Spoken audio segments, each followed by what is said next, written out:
A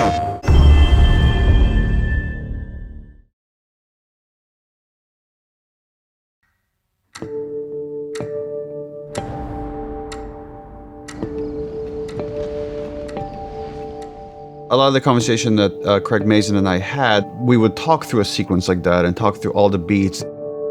What do we get out of those beats? Why are they important? Well, let's just get that wholesale into the show. I think Neil and I were both excited by the idea that we could actually add a little bit more context to Joel and Sarah's relationship. This is your chance. You keep her alive. So with the show, we could say, okay, what's important in the sequence was like, well, we want to show the bonds of the family. Are there more ways of showing that we couldn't in the game? Because we could take more time, like, let's show them waking up, let's show them having breakfast, Sarah going to school, Sarah going to get her dad's watch fixed. We shared a lot of the concept art from the original game and the remake with them, and they used a lot of it very faithfully to make the fans that were playing the game feel like they were being true to the material.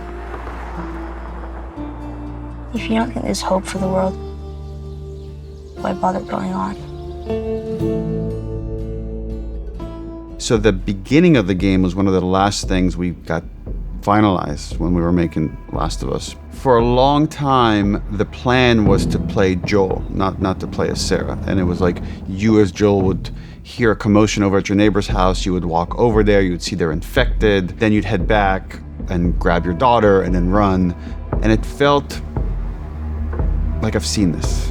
And the aha moment when we're having a brainstorm in like one of the design pods was, what if you played as Sarah? Hey. Scoot. It was very important to build the relationship of Joel and Sarah. Here. What's this? Your birthday? To show their characters and what kind of people they are and how they live and relate to each other. You kept complaining about your broken watch. You like it? And then when things change, when things go bad. Dad? Daddy? The fact that you're seeing it through like a very innocent child made everything creepier, scarier. You in here?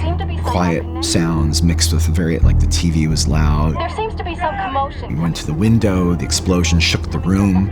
Oh, God. Everything was there to create this kind of uneasy tension. These kind of elements of like something is off until Joel comes in and then has to shoot his own neighbor. Jimmy, just stay back! Jimmy, I am warning you! Where the hell you been?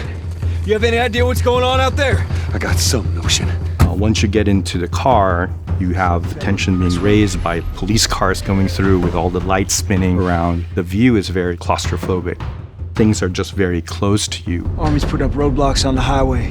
You look at a sequence like that, as an animator, you're like, oh, this is something that you get really excited for, and then you get really terrified that you're doing because it's a big moment. With doing that, we have to kind of really pull your attention to where we want it to be.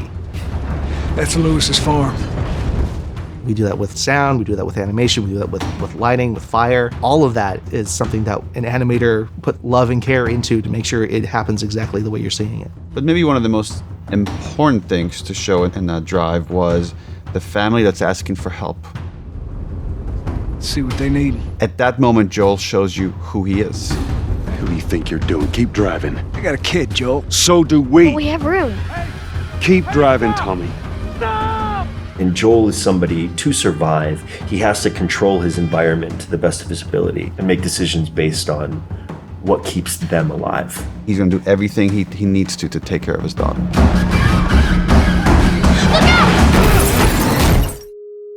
I think about the entire soundscape. Everything after the car crash switches from Sarah's perspective to Joel's perspective, because then it's a father trying to save his kid. Come, give me your hand. The infected gets closer and closer, and the shadows get longer and longer. This intense light just shines towards you. It settles into the worst thing possible when you think that you're almost at the finish line, and then Sarah dies. One of the things that I did to keep myself emotionally, and it still gets me emotionally available for that, is I actually, when we temped the sound of Sarah, it was my child.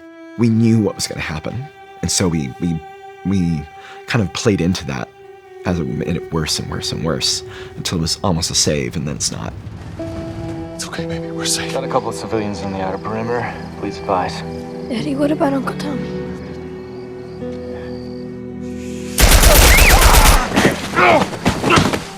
The choices we made were authentic, right? We didn't want to stray away. We wanted to make it grounded. Sarah. Move your hands, baby. I know, baby, I know. It's very powerful to have such a specific beginning to mark and shape the identity of the character thereafter for the rest of the game and for the rest of the show. The simplicity of Sarah's death was actually really hard to get to, and we worked at it so hard. And Hannah Hayes, who played Sarah, did such a fantastic job. She was so believable as like a child dying. I remember that we had a few crew members that walked off set. They felt it was too much to watch that happen multiple times. We have great actors, Pedro and Nico, just do this heartbreaking job. I love the game version and I love this version. They live equally in my heart. Sarah. Baby. Don't do this to me, baby. Don't do this to me. Always accessible, always readable, always raw. And I think to try and be honest to that as much as possible was a huge push. Please, please, please don't. Please.